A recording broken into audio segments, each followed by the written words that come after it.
17-14 వచనములు, These shall make war with the lamb, and the lamb shall overcome them, for he is the Lord of lords and King of kings.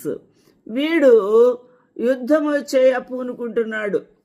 ఈ యుద్ధము ప్రకటన గ్రంథము 17-14. ఈ యుద్ధము మనము చదువుతున్న ఈ యొక్క 17వ వచనము ఎప్పుడు నెరవేరబోతుంది అనే విషయాన్ని మనం ఆలోచన చేసినప్పుడు, ఇది పరిశుద్ధులు. ఈ పరిశుద్ధులు 7 ఏండ్ల మహాశ్రమలలోకి వెళ్ళబోతూ ఉన్నారు అనే మాట సత్యము కాదు. వారు వెళ్ళరు. వారిని ప్రభు ఆర్భాటముతోనూ ప్రధాన దూత శబ్దముతోనూ ఆయన ఆకాశ మేఘారూరుడై ఆ ప్రభు ఈ లోకమునకు రాబోతూ ఉన్నాడు.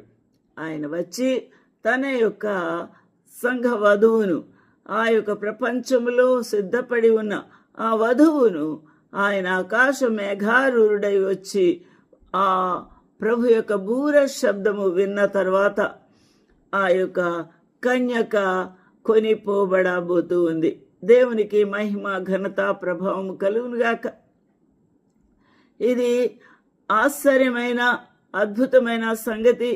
ఈ యొక్క ఆశ్చర్యమైన అద్భుతమైన ఈ యొక్క వధువు సంఘము ఎత్తబడుట అనేది మనము ఇక్కడ ఆలోచన చేయవలసిన వారమై ఉన్నాము. కాబట్టి వధువు సంఘము సిద్ధపడుటలో ఇప్పుడు ఉంది. 7 ఏండ్ల మహాశ్రమలు. ఎవరైతే ప్రభువుని విసర్జించి ప్రభు నామమును వారు దుఃఖపెట్టి ఆయాసపెట్టి ఆ ప్రభువుకు వ్యతిరేకంగా ఉంటారో వారు మాత్రమే ఆ యొక్క 7 ఏళ్ల మహాశ్రమలోకి వెళ్ళిపోతారు. కానీ ఎవరైతే ప్రభువుని హృదయంలో విశ్వసించి ఆ ప్రభు నామమును ఘనపరుస్తూ వారి జీవితములు మార్పు చెందిన వారై ఎదుర్కొనుటకు సిద్ధంగా ఉంటారు, వారు పరలోకమునకు ప్రభుతో చేర్చబడతారు.